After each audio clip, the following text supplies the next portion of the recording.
So our next topic is 4.12 Poynting vector. ठीक है। सो अब देखना है पॉइंटिंग वेक्टर क्या होता है। जैसे पावर क्या होती है, power is V into I is power, voltage into current is power. ठीक है। तो ऐसे ही इलेक्ट्रोमैग्नेटिज्म में इलेक्ट्रिक फील्ड प्रेजेंट है, मैग्नेटिक फील्ड H प्रेजेंट है। तो E और H इन दोनों की multiplication is called Poynting vector. ठीक है। S is equals to E cross H, cross product of E vector and H vector. अब हमने देखना है कि जैसे पावर है, पावर तो है V इंटू आई, इससे हमें पावर पता चलती है। पावर क्या होती है, वर्क बाय टाइम या फिर energy by time.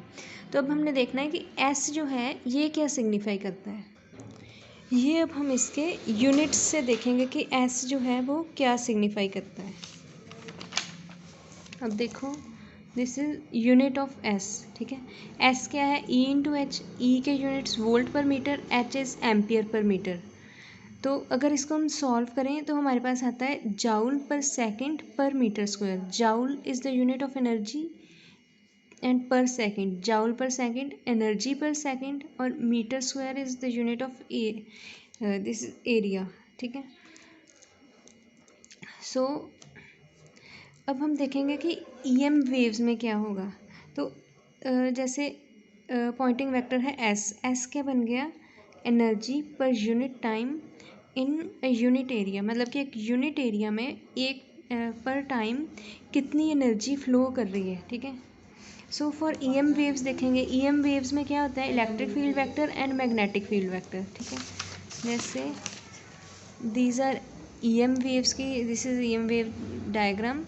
So wave is propagating along x axis और electric field vector is along y axis, magnetic field vector is along z axis. This is hz, this is ey. So EM waves के लिए electric field is ey और magnetic field is hz। तो यहाँ पे हमने देखना कि अब पॉइंटिंग वेक्टर क्या होगा।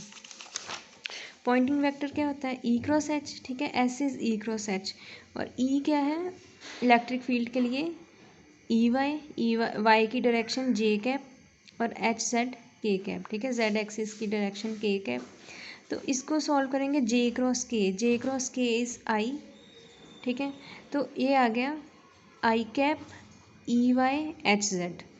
सो और एस क्या है, joule per second per metre square, मतलब energy per second per unit area. ठीक है। तो ये हमें पता चल गया कि इसकी जो एनर्जी है वो कितनी आ गई, E y into H z. ठीक है। तो इसकी डायरेक्शन कहाँ है, इसकी direction is along x axis, क्योंकि आई कैप आया ना, आई की डायरेक्शन एक्स एक्सिस। तो एक्स एक्सिस में एनर्जी फ्लो कर रही है ईएम वेव्स की। ठीक है। तो Poynting vector gives the time rate of flow of EM wave energy per unit area of the medium. अब हम देखेंगे इस सर्किट डायग्राम के लिए कि यहाँ पे पॉइंटिंग वेक्टर कैसे देख सकते हैं, इलस्ट्रेट करना है। सो जैसे ये सर्किट है, बैटरी लगी हुई है, वायर कनेक्टेड है, बैटरी से करंट फ्लो होगा और यहाँ पे एक कैपेसिटर लगाया है। ठीक है। तो जो कैपेसिटर वाला आपने पहले किया था कि जैसे वायर है, वायर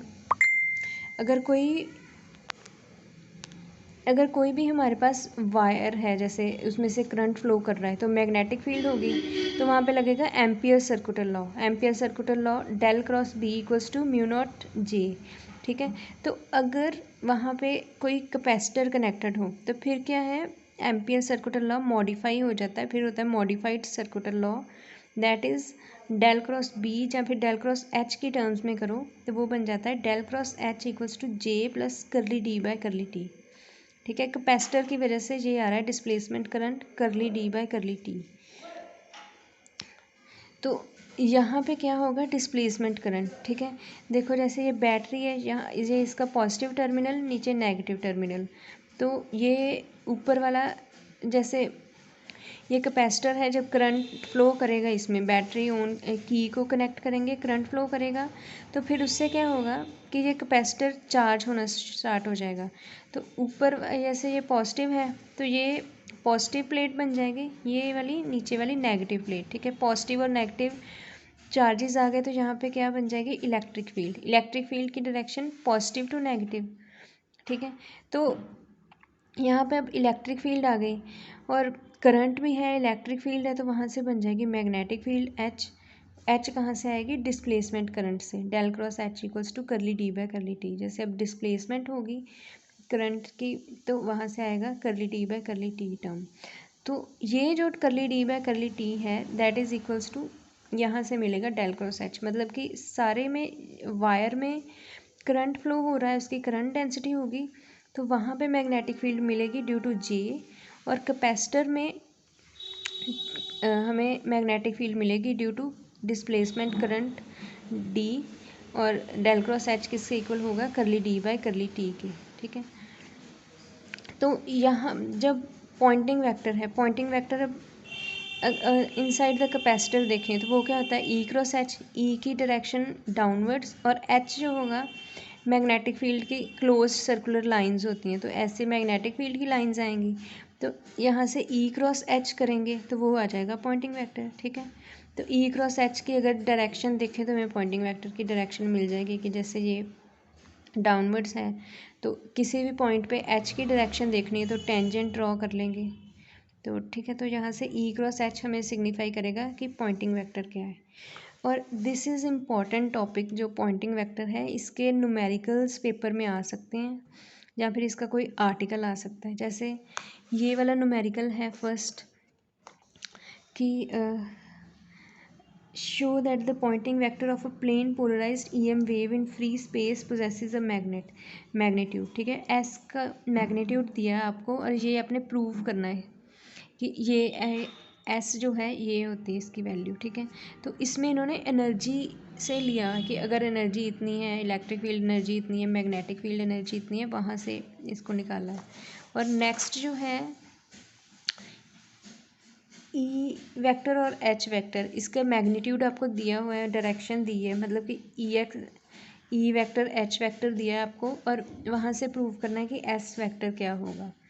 तो दोनों का आंसर सिमिलर ही है, जैसे यहाँ पे भी आ रहा है और इधर भी आ रहा है, सेम है, बस मेथड उन्होंने डिफरेंट यूज़ किया है। जो भी आपको इजी मेथड लगता है वो आप यूज़ कर सकते हो, चाहे फर्स्ट वाला कर लो चाहे सेकंड वाला कर लो, ठीक है। और इसमें एक है, जैसे यहाँ पे देखो, यहाँ पे है C epsilon naught E Y square और यहाँ पे है C epsilon naught E X square.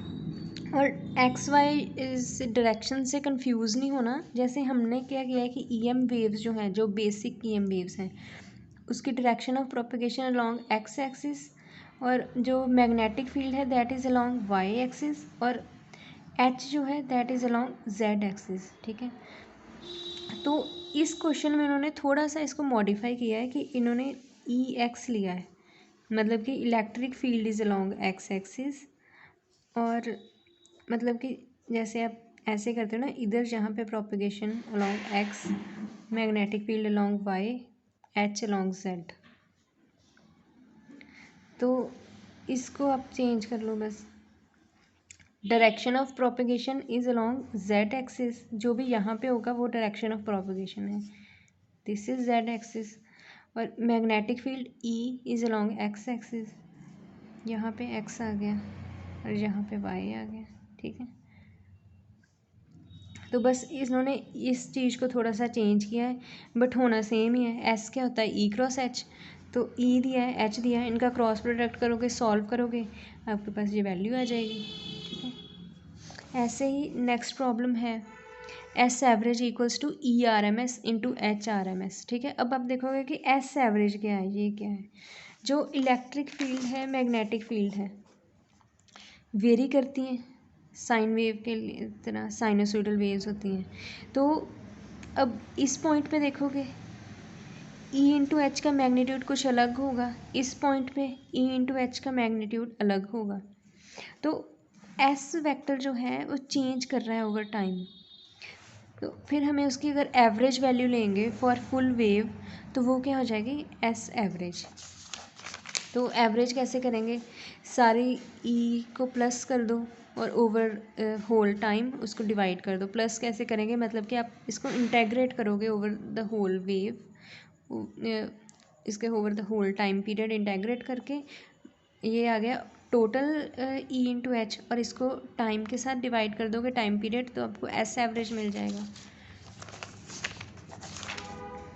ठीक है, तो एस एवरेज जैसे यहाँ पे निकाला है, ई इंटू एच के integration over the whole time 0 to t, ये क्या आ गया पूरे टाइम में ई क्रॉस एच, तो इसको 1/t कर दोगे तो ई क्रॉस एच की जो एवरेज वैल्यू है वो मिल जाएगी, दैट इज़ एस एवरेज। ठीक है, और E R M S H R M S क्या है, जैसे पहले भी आपने किया था एल सी आर सर्किट में वी और आई की आर एम एस वैल्यूज़, तो E R M S root mean square value होती है किसी भी वैल्यू की, उसकी जो एम्पलीट्यूड है maximum amplitude divided by √2, E R M S आ जाएगा E naught by √2, H R M S H naught by √2। जैसे इस क्वेश्चन को आप सॉल्व करके यहाँ तक आओगे, ई नॉट एच नॉट आ गया, तो E naught by √2 E R M S H naught by √2 H R M S, तो यहाँ से प्रूव हो जाएगा। और बाकी जो न्यूमेरिकल्स हैं इसके वो भी आपने करने हैं, सारे न्यूमेरिकल्स करके जाने हैं, ये इंपॉर्टेंट है। ठीक है, so that's all for this topic.